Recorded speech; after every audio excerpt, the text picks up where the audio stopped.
ताज़ा तरीन ख़बरों, तजियों और तबसरों के साथ मैं हूँ अरशद अज़ीज़ मलिक।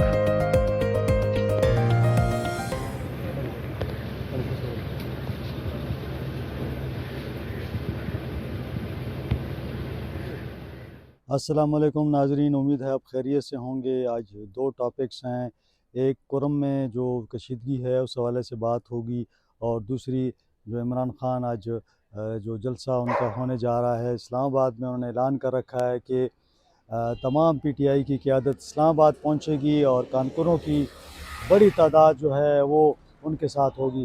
पहले हम कुर्रम की बात करते हैं तो कुर्रम में हालात इंतहाई कशीदा हैं, और जुमेरात के रोज़ जो वाक़या पेश आया जिसमें 44 अफराद शहीद हुए, उसके बाद सूरत हाल इंतहाई नाजुक रही, कशीदा रही।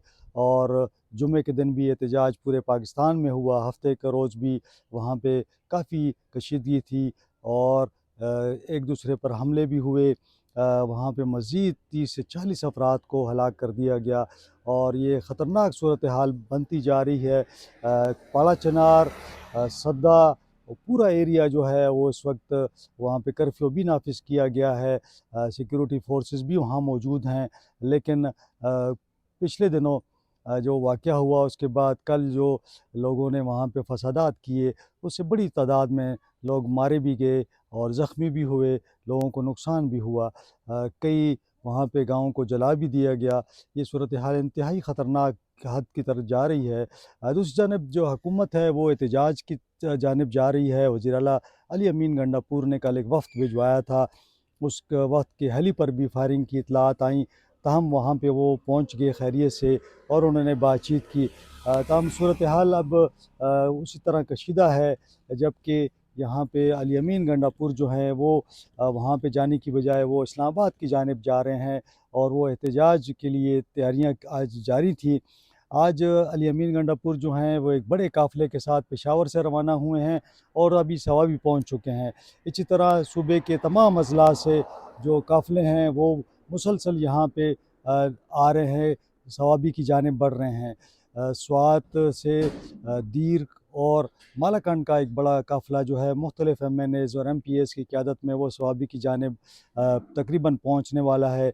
इसी तरह जो जनूबी अज़ला हैं, कोहाट वग़ैरह, वहाँ से भी मुख्तलिफ़ रास्तों से उनके जो जुलूस हैं वो यहाँ सवाबी इंटरचेंज पहुँच रहे हैं। जो इत्तलात थी कि आज बुशरा बीबी भी इस काफ़िले में मौजूद हैं, तो वो बिल्कुल उन्होंने तस्दीक की है। तहरीक इंसाफ के जो मुख्तलिफ़ वज़रा हैं उन्होंने तस्दीक की है कि बुशरा बीबी भी इस काफ़िले का हिस्सा हैं।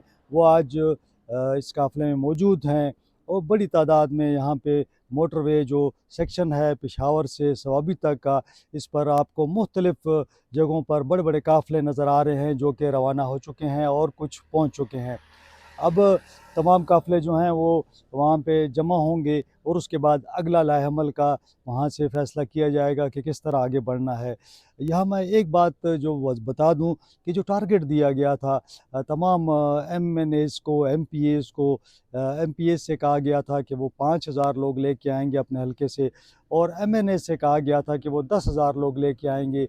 लेकिन अभी जो इत्तलात आ रही हैं, जो हमारे नुमाइंदे रिपोर्ट कर रहे हैं, जो हमने भी देखा है कि किसी भी काफ़िले में इतनी बड़ी तादाद में लोग नहीं हैं। कोई भी MNA या MPA इतनी बड़ी तादाद में लोगों को निकालने में कामयाब नहीं हुए।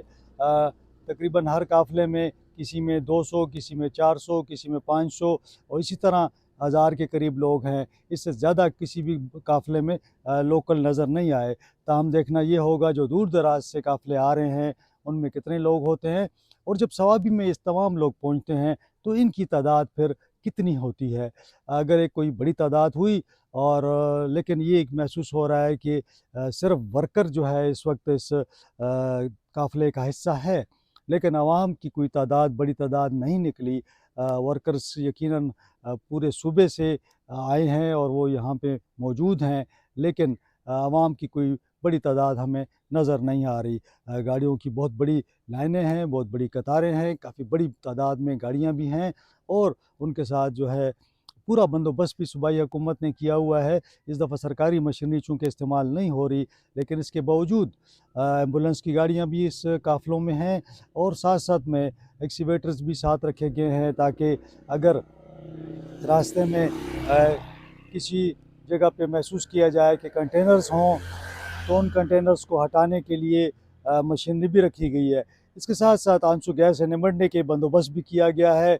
एक स्पेशल गाड़ी बनाई गई है जिसके अंदर बड़े पंखे लगाए गए हैं।